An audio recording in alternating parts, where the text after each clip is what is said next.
I just want to talk to you today about adjusting your snowmobile track tension and alignment.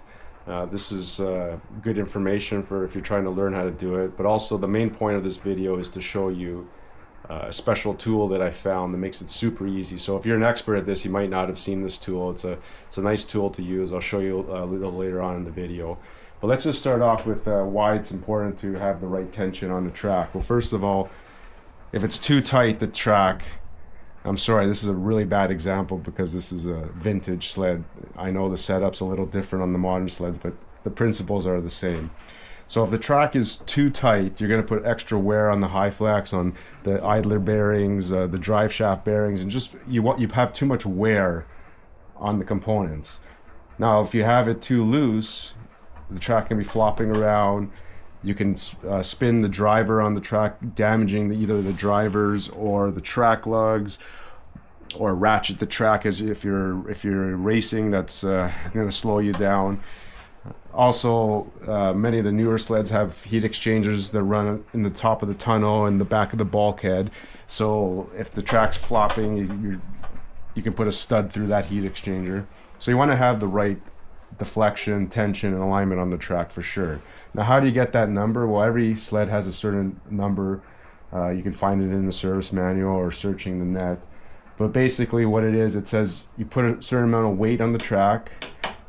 Most typically it's either 10 or 20 pounds, and you measure the deflection.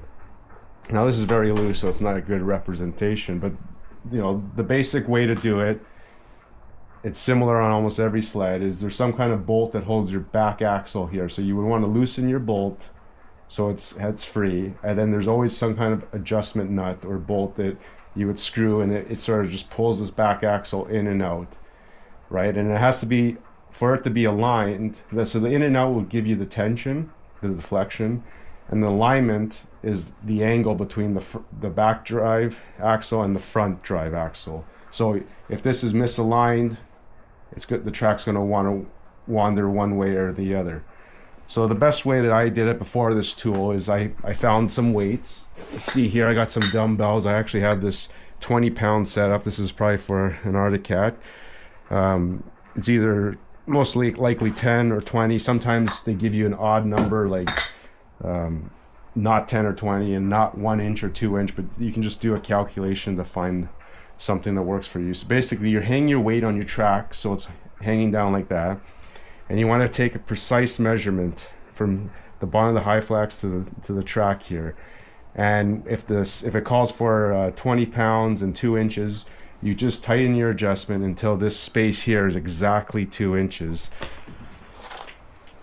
I like to use a straight edge metal one, not this long. I have a shorter one. I don't like using a tape measure. This was more precise. Or if you have a vernier caliper, just get a precise measurement. Now, the most important thing is that you want to have the exact same distance on this side compared to the other side, because if one side's out, that means this angle of the back drive is not square to the front, and the track's going to want to move in and out and causes wear and damage. So once you set your 2 inches here, or sorry, whatever it is in your case, you would lock this adjustment in and lock your back axle, start the machine up, spin the track a couple times and make sure it's not wandering, make sure it's square. So that's pretty much a basic way to do your track. But I found the tool, and I think it is an awesome tool. Just makes it so simple, and you know, almost bulletproof there. You can't really make a mistake. It's a unique tool, and I did this job back in the summer. So let's go back to that video, and I'm going to show you exactly how that tool works. I wanted to show you the absolute best way and best tool to put the tension on the track and align it. For years and years and years, all I did was hang like a 10-pound dumbbell off the track, get a tape measure, and measure the deflection there and tighten it up. But I found the tool, and it's a absolute no-brainer to get the tension absolutely perfect. But not only that, the alignment perfect, because you get the equal tension on each side, and you don't have to mess around with alignment after. This tool is called ISAT. There's the name. There's the website. I'm sure you can Google it. And what it is, it's an aluminum block here. and this threaded spring with a whole bunch of machine marks on it. See, the marks are here. So each line represents deflection. So I have it set, this line, this big groove is 2 inch. I'm having it set at 2.5 inch with 20 pounds. And don't sweat if your machine is not set for 20 pounds. There's a calculation to make it work. Like this Arctic Cat Turbo, the deflection is actually 15 pounds 2 inches, but there's a whole calculation it shows you, and it shows it to do it to 2.5. So you would put this aluminum block between the window of the track, you thread this spring in, and see there's a spring here with a red line. And once that tool's set,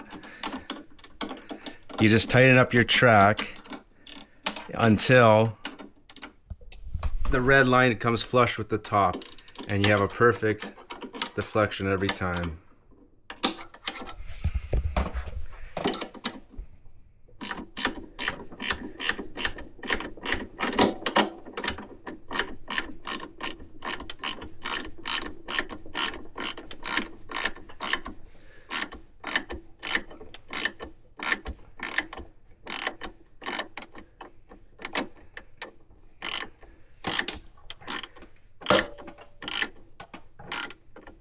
There, flush, perfect deflection. Now I went a little overkill. If you can see, I actually bought 2 of them. That way I put one on each side and I do it, but that's absolutely not necessary. What you would do is when you're done this side, unscrew it, bring it to the other. I just went a little crazy. So if you're looking for the best tool to align your track, look no further. This iSat track tension tool. Search it up, get yours, don't mess around with the track anymore.